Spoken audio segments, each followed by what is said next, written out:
Hello everyone, welcome to Pisces Guide to Pop Culture. Just popping in for a little reading update today. I'm doing, of course, A Sorceress Comes to Call, one of the recent works by Kingfisher, who we know I love here at the Pisces Guide to Pop Culture. So it is, in the much like many of her other works, a sort of dark fairy tale focusing on Cordelia, the daughter of a sorceress, who sort of finds her mother to be a monster and, wants to keep her mother from sort of ensorceling this squire who her mother Evangeline seeks to use to get his money, and then, all this other stuff.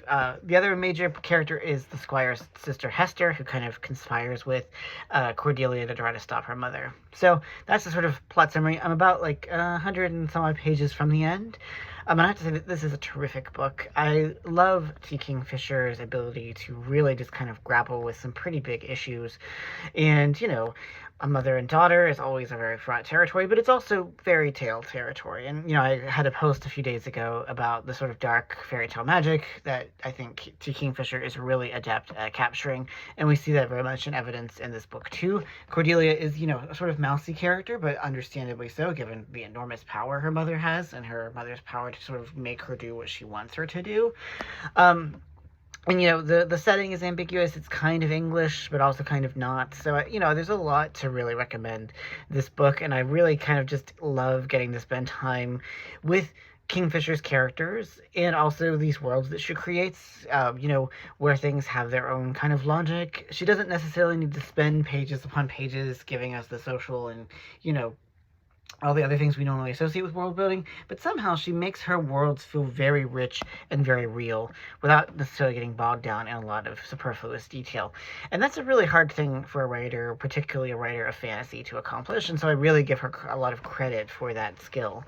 And, suffice to say that I'm just devouring this book. I mean, I'm always reading several books, but this one is really taking up a lot of my time. I'm really looking forward to reviewing the whole thing, which I hope to be doing on Friday, either here at the Pisces Guide or at my newsletter Omnivorous over at Substack. So stay tuned for that, because there's a lot more to say, but I just wanted to drop in and say, of course, as always, I'm loving T. Kingfisher. She's just, I've only discovered her this year, but I've already sort of fallen in love with her work, and I think she's definitely going to become one of my go-to fantasy writers just because she's terrific.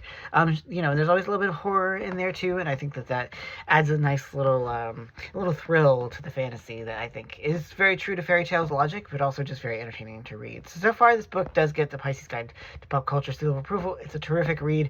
Definitely check it out if you haven't. I'll be back soon with a full review. So as always, for the Pisces Guide to Pop Culture, I'm your host, TJ. Take care, y'all.